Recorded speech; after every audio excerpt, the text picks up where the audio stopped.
레위기 강의 47번째 시간입니다. 레위기 20장 9절로 12절까지 같이 읽겠습니다.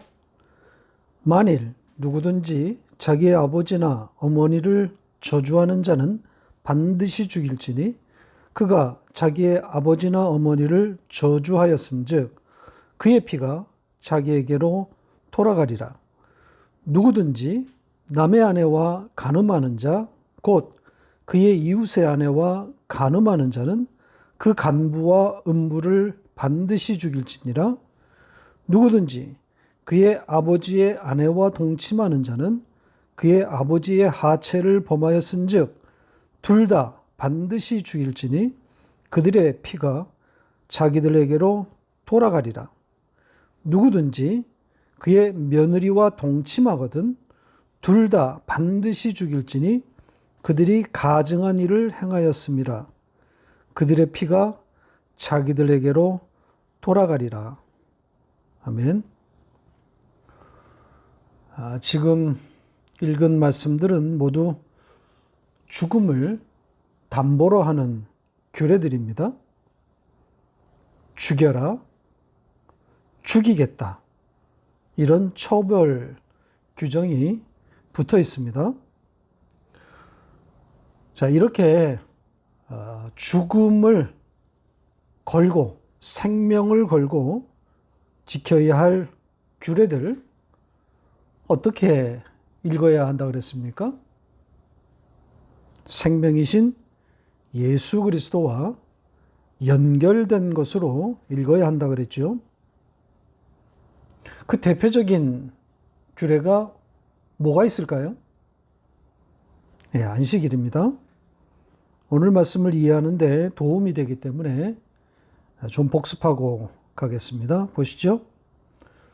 출애굽기 31장 13절로 17절입니다. 같이 읽겠습니다.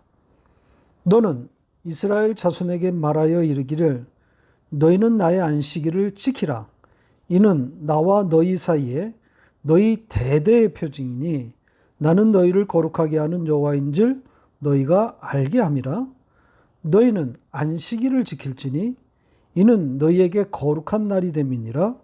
그 날을 더럽히는 자는 모두 죽일지며 그 날에 일하는 자는 모두 그 백성 중에서 그 생명이 끊어지리라. 엿새 동안은 일할 것이나 일곱째 날은 큰 안식일이니 여호와께 거룩한 것이라. 안식일에 일하는 자는 누구든지 반드시 죽일지니라. 이같이 이스라엘 자손이 안식일을 지켜서 그것으로 대대로 영원한 언약을 삼을 것이니 이는 나와 이스라엘 자손 사이에 영원한 표징이며 나 여호와가 엿새 동안에 천지를 창조하고 일곱째 날에 일을 마치고 쉬었음이니라 하라. 안식일에 일하는 자 반드시 죽이라 그러죠. 생명으로 지키라는 겁니다.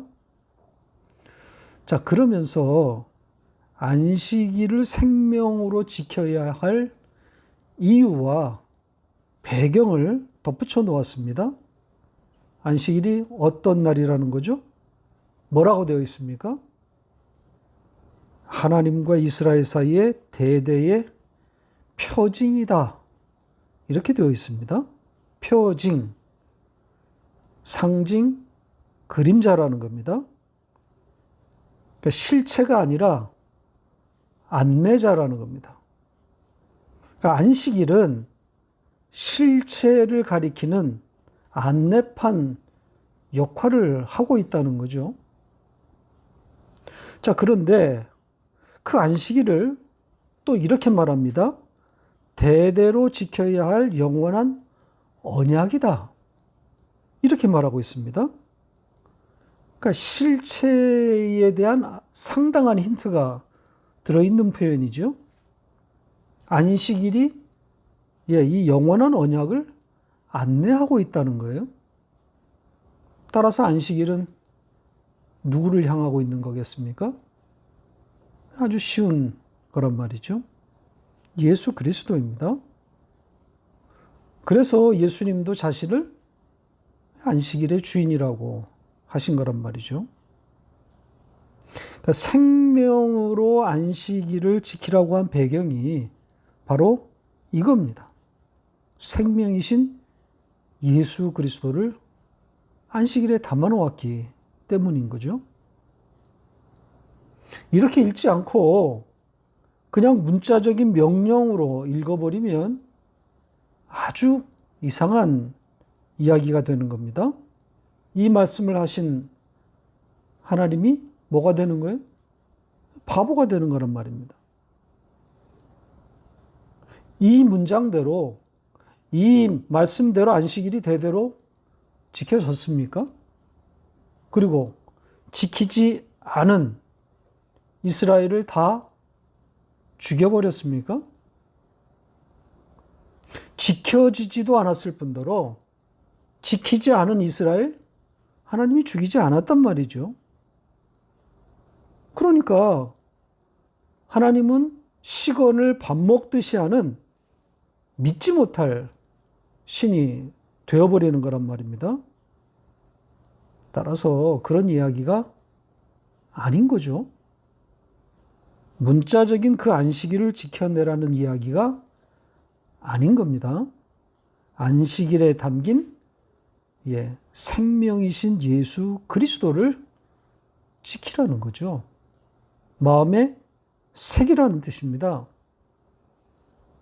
이 지킨다고 하는 것은 붙잡다, 간수하다라는 뜻이라 그랬죠. 자, 이렇게 지키지 않으면 죽여라.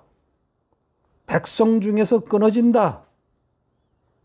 이런 내용이 이 규례에 붙으면 생명이신 예수 그리스도가 담겼구나. 이렇게 생각하시면 맞습니다. 오늘 우리가 읽은 레위기 20장 어떻게 해석해야 하는지 이미 답이 주어진 거죠. 생명이신 예수 그리스도로 읽으라는 겁니다. 자, 이제 순서대로 하나씩 살펴보도록 하겠습니다. 첫 번째 내용은 부모를 저주하는 자를 죽이라는 겁니다. 그러면서 죽이라는 내용이 강조되어 있습니다. 그래서 우리 성경은 반드시 죽일 것이다. 반드시 죽여라. 이렇게 번역했습니다. 원문은 이 죽이라고 하는 동사를 반복해서 직역하면 죽고 죽이고 또 죽여라. 이렇게 되어 있습니다. 죽이고 또 죽여라. 죽고 또 죽으리라. 어떤 말씀이 연상되십니까? 선악과를 따먹게 되면 하나님이 경고하신 그 내용이죠. 가서 보죠. 창세기 2장 17절 같이 읽겠습니다. 선악을 알게 하는 나무의 열매는 먹지 말라. 네가 먹는 날에는 반드시 죽으리라 하시니라. 같은 형식의 문장입니다. 이 죽다라는 동사를 두 번 반복해서 사용한 문장입니다. 죽고 또 죽으리라 이런 거죠.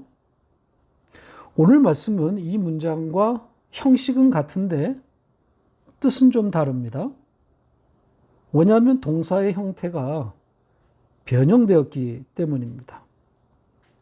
그러니까 선악과를 따먹으면 죽고 또 죽으리라 이거지만 오늘 부모를 저주하는 자에 대해서는 죽고 또 죽임을 당하리라 이렇게 되어 있습니다. 수동태란 말입니다. 그러니까 죽여라가 아니라 죽임을 당할 것이다. 죽게 될 것이다. 이런 겁니다. 그러니까 일종의 오역을 한 셈이죠. 반드시 죽여라가 아니라 반드시 죽임을 당할 것이다. 죽고 또 죽게 될 것이다. 이게 맞습니다. 그러니까 부모를 저주하는 자의 운명을 담아놓은 거죠. 그러니까 부모를 저주하는 자를 적발해서 어떻게 하든지 그를 쳐 죽여라. 이런 취지가 아니라 부모를 저주하는 자가 처하게 될 그 운명, 그의 죽음을 말하려고 한 겁니다. 그러니까 하나님이 죽이시겠다는 거죠. 그러니까 하나님이 죽이겠다고 하는 것, 이것은 선악과를 따먹고 죽고 또 죽으리라, 그렇게 아담에게 하신 그 말씀과 취지가 같은 겁니다. 그러니까 살았으나 죽은 자가 되는 거죠. 아담이 선악과를 따먹고 죽지 않은 것 같지만 사실은 죽고 또 죽으리라 한 그 말씀에 따라서 아담은 죽은 거란 말입니다. 영적으로 죽었다고 우리가 해석하지 않습니까?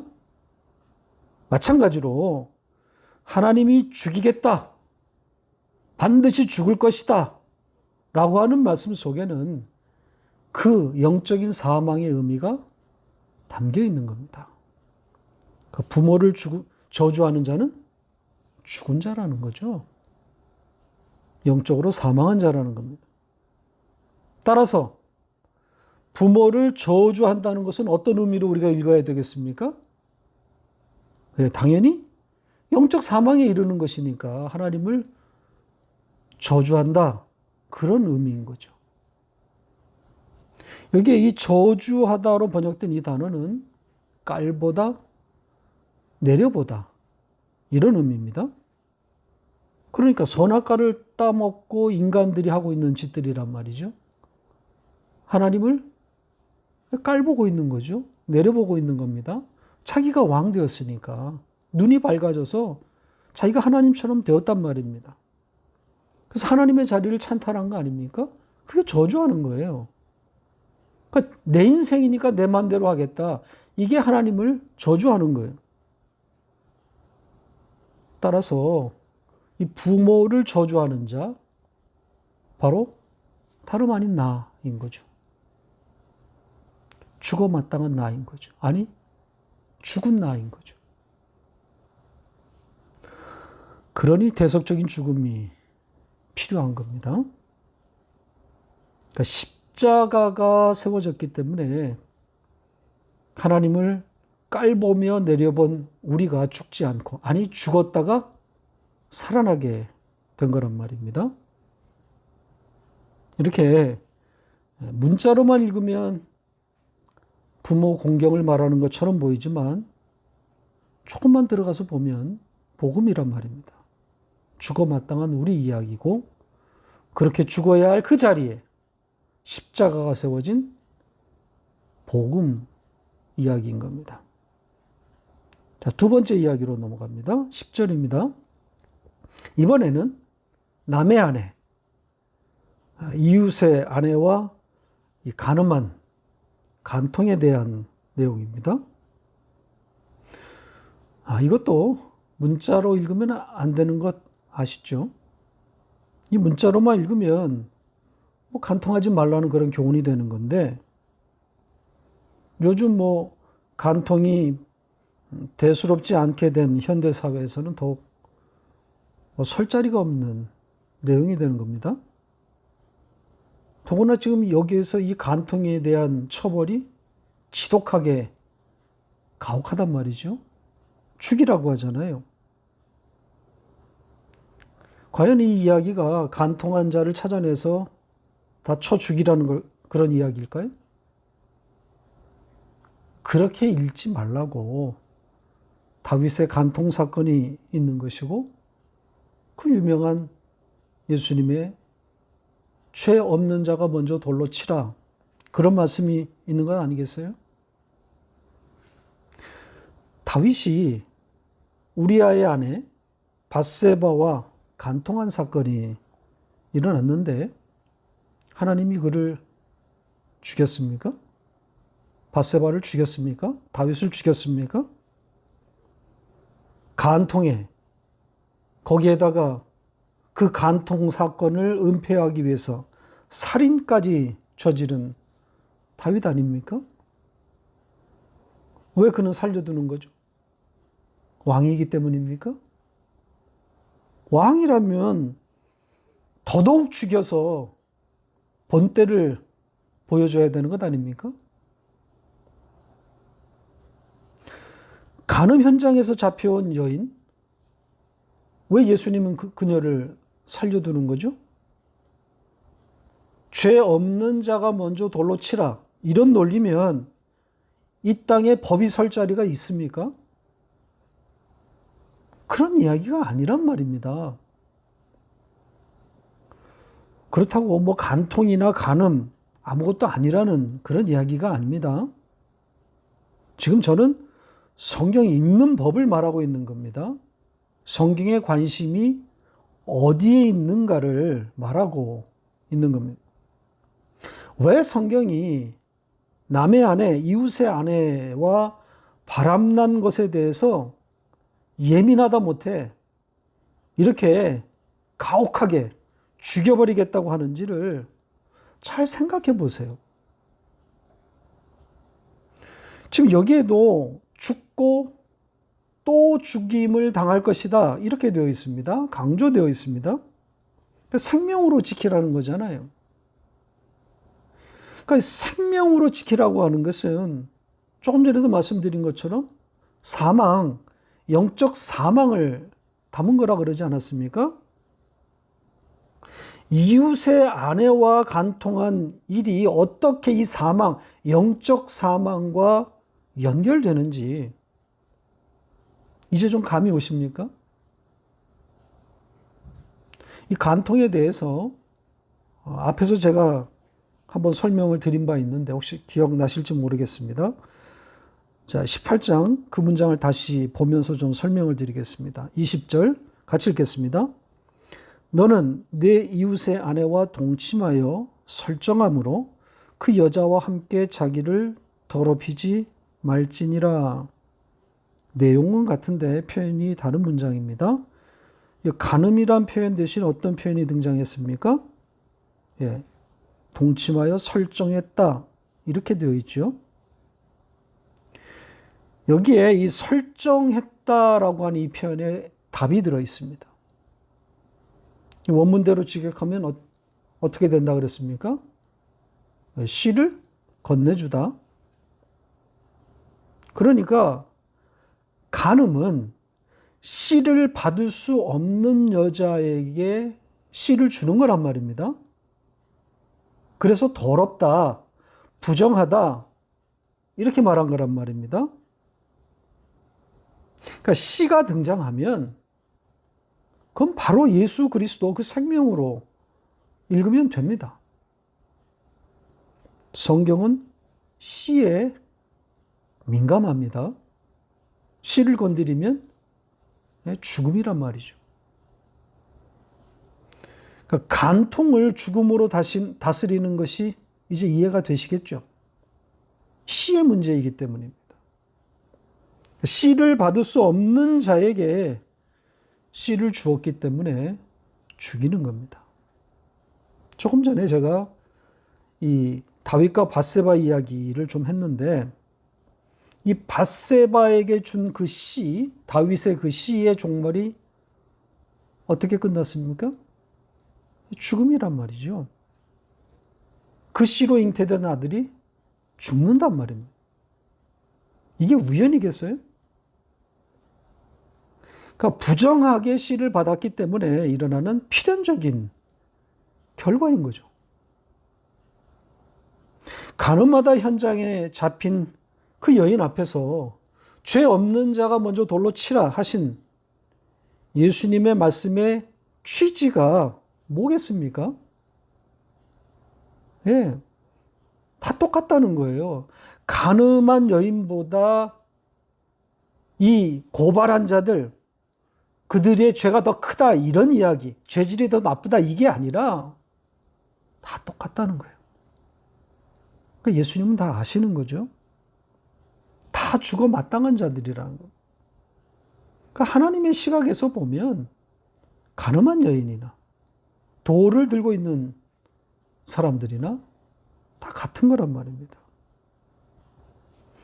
그런 의미에서 이 간통의 마음, 음욕을 품는 것, 심지어 간통에 실제로 이른 것, 그 자체는 그리 중요한 문제가 아니란 말이죠. 하나님의 시각에서 보면 차이가 없어요. 성격적으로 대범한 놈은 실제 간통에 이를 수 있는 것이고, 소심한 놈은 숨어 있을 뿐인 거죠. 이렇게 내게, 내 안에 일어난 간음, 간통을 보면서 이것이 죽음이구나.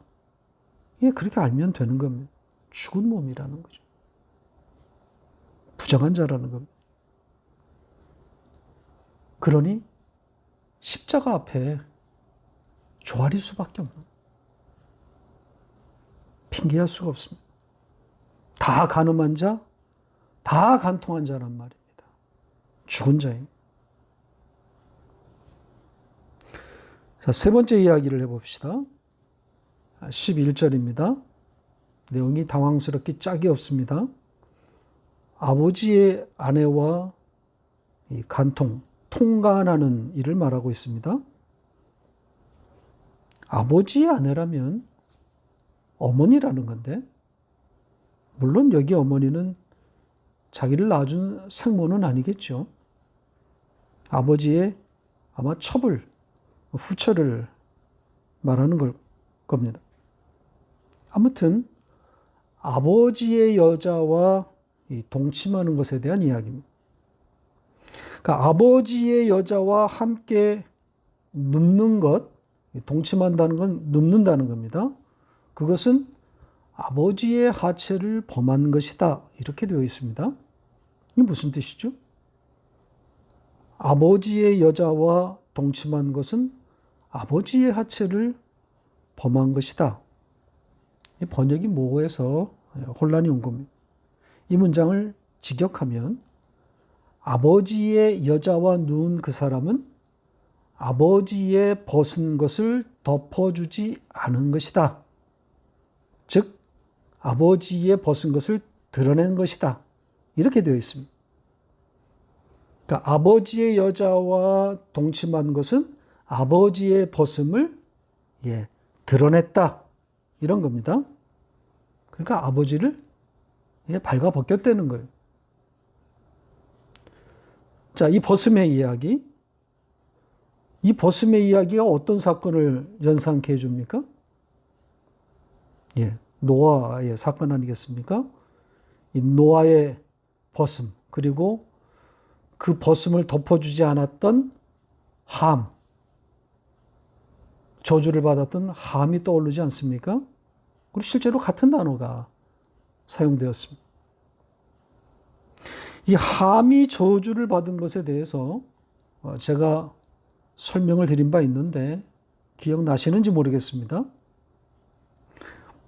복음으로 읽지 않으면 그것도 아주 이상하기 짝이 없는 이야기가 된다 그랬죠. 아버지가 술에 취해서 벗은 몸이 되었는데 아들이 그 장면을 봤어요. 근데 그 벗은 것을 보았다고 본 사람이 저주를 받는단 말입니다. 이게 무슨 회개한 이야기죠? 벗은 것이 문제라면 술 먹고 취해서 오히려 그 옷을 벗은 노아의 문제 아닙니까? 노아에게 더 책임 있는 거 아니겠어요? 저주를 받아야 할 사람은 노아란 말입니다. 그런데 엉뚱하게도 그 벗은 것을 보았다는 이유로 함이 저주를 받습니다.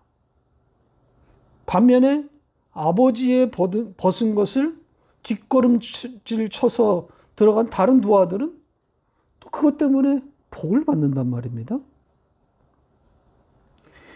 통상의 아버지와 아들의 관계, 그렇게 그 시각에서 읽으면 이상하기 짝이 없는 거죠. 답이 안 나오는 이야기. 벗음을 보고 혹은 보지 않음으로 운명이 결정되는 아주 회개망측한 이야기가 되는 겁니다. 복음으로 읽지 않으면 설명이 되지 않는단 말이죠. 선악과 사건에서도 벗음의 문제가 등장합니다. 선악과를 따먹고 자기의 벗음을 아담이 가리지 않습니까? 나뭇잎을 엮어서 띠를 만들어서 해 입습니다. 그런 아담을 하나님이 찾아오셔서 그 나뭇잎 조각이 다 떼내고 가죽 옷으로 입혀줍니다. 구원이라 그랬죠? 복음이라 그랬습니다. 자, 이렇게 이 벗음은 구원의 이야기입니다. 따라서 벗음의 이야기도 결국은 시의 문제라고 볼 수 있습니다. 이 벗음은 남자의 시 주머니, 생식기를 표현하는 말이란 말이죠. 그래서 여자의 벗음은 언급되지 않고 남자의 벗음만 등장하는 거란 말입니다. 자, 다시 아버지의 여자와 동침한 내용으로 돌아가면, 자, 그것이 아버지의 벗음을 드러냈다는 것인데, 곧, 함의 경우처럼 씨를 경시했다, 혹은 그 씨를 버렸다, 이렇게 연결되는 겁니다. 그러니까 설정했다와 그 의미가 상통하는 거란 말이죠. 그래서 죽이라고 하는 겁니다. 자, 여기서도 원문의 취지대로 하면 죽이라가 아니라 죽임을 당할 것이답니다. 죽고 또 죽게 될 것이다. 이렇게 되어 있습니다. 왜요? 벗음을 보았기 때문에. 함처럼. 그러니까 함과 같은 운명이 되는 거죠. 따라서 아버지의 여자와 노란하지 말아라, 이런 교훈이 아니란 말이죠. 그래도 괜찮다, 지금 그런 이야기를 하는 게 아니라 성경의 관심은 다른 데 있단 말입니다. 복음으로 읽어야 한다는 것. 한 가지 예를 좀 더 보죠. 야곱의 맏아들 르우벤이 바로 이 경우 아니겠습니까? 아버지의 여자인 빌하와 누웠지만 죽지 않았습니다. 아버지 야곱이 그 내용을 알고 있었지만 그 다음에 아들과 어떤 갈등이 있었는지, 혹은 후속 조치가 있었는지 성경은 침묵한단 말이죠. 성경의 관심이 아니라는 겁니다. 다만 르우벤의 그 악행을 기록해 놓음으로써 그가 그 아버지의 벗음을 드러낸, 반드시 죽임을 당해야 할, 죽고 또 죽어야 할 그런 자들의 대표인 것을 밝혀둔 겁니다. 함과 같은 자라는 거죠. 성경에 왜 이런 망측한 규례들, 요 다음에 볼 내용도 그렇지만 이런 회개망측한 규례들이 등장하는지 잘 생각해 보세요. 천에 하나, 만에 하나 있을까 말까 한 이 망측스러운 내용을 굳이 성경에 담아놓은 이유가 뭘까요? 교훈을 위한 거라면 이런 내용이 있을 필요가 없는 거 아니겠습니까? 아버지의 벗음, 남자의 벗음이란 말이죠. 씨의 문제를 이야기하려고 하는 것. 복음을 담아놓은 거죠. 자, 이어진 역시 좀 망측스러운 그런 내용으로 가겠습니다. 12절입니다. 다시 보시죠. 자, 이번에는 시아버지와 며느리의 통간을 다루고 있습니다. 조금 전에도 말씀을 드렸지만 이런 규례는 일어날 가능성이 희박하기 때문에 굳이 기록할 이유가 없는 그런 내용입니다. 교훈을 위해서라면 기록할 이유가 없죠. 그러니까 우리는 이 망측한 규례가 왜 기록되었을까 한번 생각해 볼 필요가 있는 겁니다. 그리고 이것을 행한 자들을 다 죽이라 이렇게 번역했는데 역시 죽이라가 아니라 죽임을 당할 것이다. 죽어야 할 자들이다. 그들의 운명을 말하고 있는 겁니다. 그런데 우리가 아는 것처럼 이런 일을 행하고도 죽지 않은 시아버지와 며느리가 있지 않습니까? 야곱의 넷째 아들이며 메시아의 조상인 유다와 그의 며느리 다말 이야기입니다. 의도적으로 시아버지에 접근해서 결국 시아버지의 씨를 받아낸 여인 아닙니까? 자, 그렇게 태어난 아들이 메시아의 족보에 버젓하게 기록되어 있는 베레스와 세라란 말이죠. 보시죠. 같이 읽겠습니다. 아브라함과 다윗의 자손 예수 그리스도의 계보라. 아브라함이 이삭을 낳고 이삭은 야곱을 낳고 야곱은 유다와 그의 형제들을 낳고 유다는 다말에게서 베레스와 세라를 낳고 베레스는 헤스론을 낳고 헤스론은 람을 낳고. 자, 유다는 다말에게서 쌍둥이 아들인 베레스와 세라를 낳는단 말이죠. 오늘 규례에 의하면 죽었어야 할 자 아닙니까? 그런데 살려두었을 뿐 아니라 메시아의 조상이 되었단 말입니다. 혹자는 이 규례가 생기기 전에 일어난 일이니까 소급 적용할 수 없다.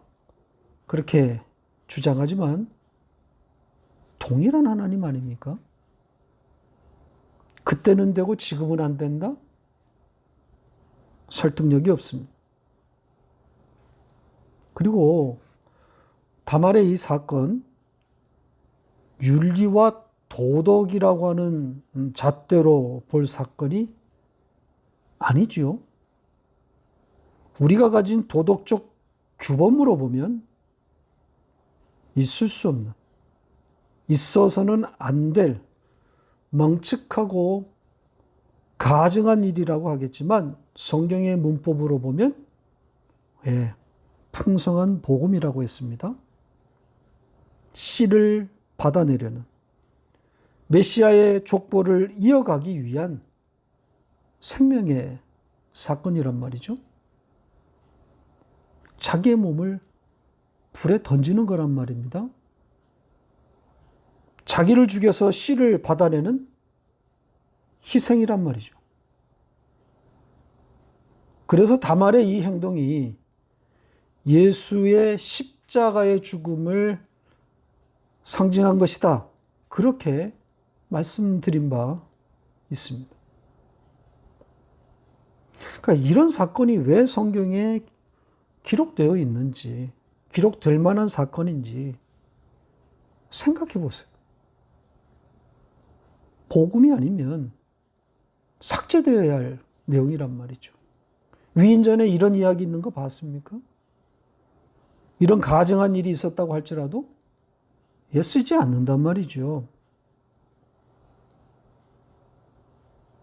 성경의 저자인 성령께서 이 다말의 이야기를 기록하게 했다고 하는 것은 복음의 관점에서 읽으라는 겁니다. 복음이라는 것. 씨의 이야기로 읽으라는 거죠. 씨를 받아내기 위한 한 여인의 처절한 투쟁 이야기. 생명의 이야기란 말입니다. 그 오실 메시아의 희생과 또 그 죽음을 고스란히 담고 있는 사건인 거죠. 그러니까 다말의 이야기가 씨, 곧 생명에 관한 이야기인 것과 마찬가지로 시아버지와 이 며느리의 통간, 이 규례 역시 씨의 이야기로 읽어야 합니다. 그래서 이걸 지키지 않으면 죽여라. 아니, 죽임을 당할 것이다. 죽고 또 죽임을 당할 것이다. 이런 내용이 들어있는 겁니다. 생명으로 지키라는 거잖아요. 그러니까 시아버지의 씨는 며느리에게 갈 수 없는 겁니다. 며느리는 씨를 받아야 할 자가 아니란 말이죠. 그래서 땅에 그 씨를 쏟아서 하나님이 죽여버린 유다의 둘째 오난처럼 씨를 받을 자격이 없는 여자, 남의 아내 또 여기에 며느리, 이런 여인에게 그 씨를 쏟으면 죽는 겁니다. 그러니까 이웃의 아내도 씨를 받을 자격이 없는 자요, 며느리도 씨를 받을 자격이 없는 자입니다. 그래서 죽는 거예요. 그러니까 씨를 땅에 쏟거나 받을 수 없는 자에게 그 씨를 주면 죽음이라는 거예요. 교훈으로 읽을 수 없는 내용입니다. 복음인 거죠. 말씀을 맺겠습니다. 성경에는 교훈이 없습니다. 다 복음입니다. 우리가 그렇게 읽지 못해서 그렇지 다 씨의 이야기입니다. 예수 이야기입니다. 우리가 실력을 더 키워서 더 풍성한 그런 복음의 세계로 나아가야 되지 않겠습니까? 오늘 우리가 읽은 모든 말씀은 다 나를 향하고 있는 말씀들입니다. 부모를 저주하며 이웃의 아내와 누우며 아버지의 여자와 누우며 아들의 여자와 눕는 자, 그게 바로 나란 말이죠. 그렇게 마땅히 죽을 자인데, 아니 죽은 자인데 예수의 십자가로 살아나게 된 나란 말이죠. 밧세바와 누운 다윗이 바로 나이며 간음 현장에서 잡힌 그녀가 바로 나란 말이죠. 그렇게 죽은 나를 십자가를 지불하고 살려내신 그 하나님의 은혜, 어찌 그 은혜를 찬송하지 않을 수 있겠습니까? 하나님의 이름을 찬송합시다.